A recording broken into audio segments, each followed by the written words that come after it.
Alaikum wa rahmatullahi ta'ala wa barakatuhu ma'abuta kallon mu a daidai wannan lokaci kamar yadda na yi alkawari duk lokaci zuwa lokaci kenan insha Allah zan ɗauko wani babe daga cikin bangaren koyon studio a bisa wannan tasha ta mu kenan wadda take ba ku dama fahimta wasu abubuwa da ba ku fahimta ba ko kuma wasu abubuwa da suka dan shige muku duhu.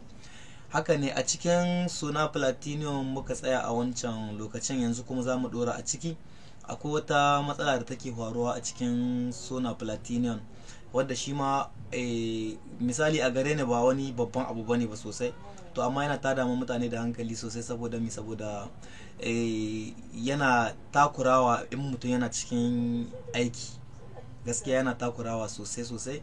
Menene wannan abun da nake so in yi magana akan shi? Ku biyo ni kai tsaye, insha Allah za ku fahimci ko me nake magana akan shi.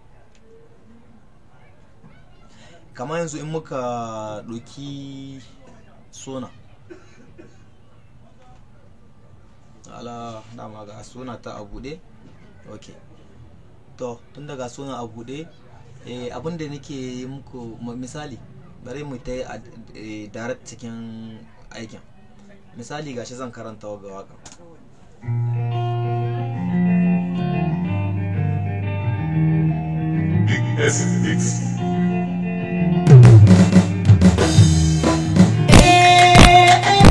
Sai in tsaida, da na tsaida kuma ina son in sake karanta shi.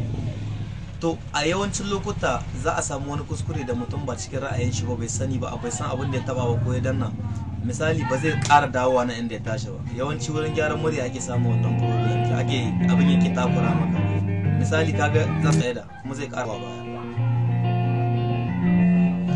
Da na tsaida, kullum in na tsaida zai ƙara koma daga inda ya taso ne. Shi ke ba mutum dama sauƙaƙa mai aiki wajen ko gyaran murya ko kuma wajen yanka kiɗaɗuwa ko kuma yin wani abu haka.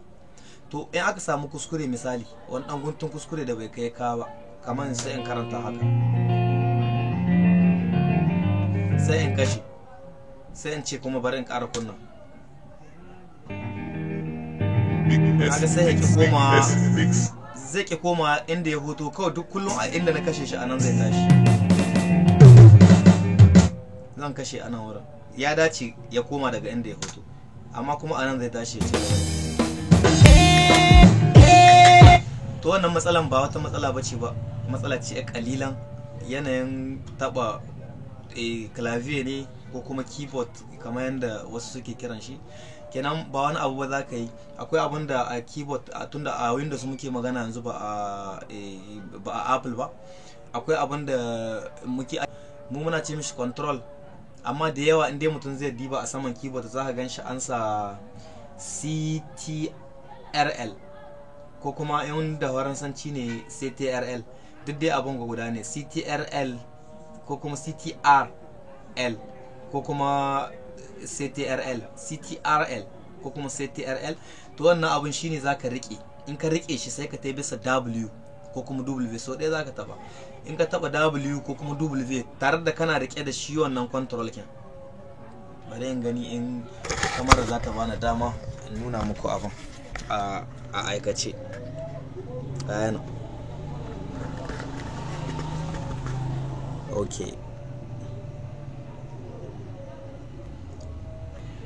Gashi nan. CTRL kenan wannan.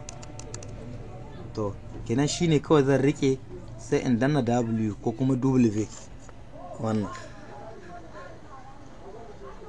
W kenan, sai in danna W a haka. Yanzu ina karanta zai dawo.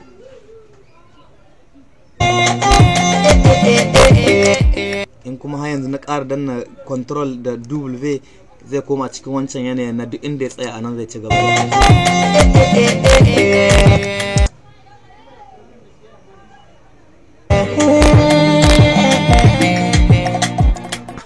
Ina fatan cewa da yawa kina an karu da wannan ƙarin haske da na bada.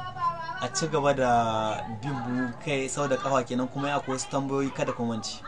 kowace irin tambaya inda bisa abin da ya shahi ko Sona ne ko Cubase ne ko wani FL, duk wani abu da ya shahi dai bangaren aikin studio, ni na baku dama ku tambaye ni, zan baku amsa yanayin abin da na sani, tunda ba zan taɓa ba da amsa abin da ban sani, amma da yanayin abin da Allah ya sa na samu na koye shi a kaina, insha Allah zan raba da ku ba tare da wani bata lokaci bismillah. Kuma ga amince kenan ayi liking, ayi comment ko in ce commentar, kuma ayi subscribe, ayi abone kenan.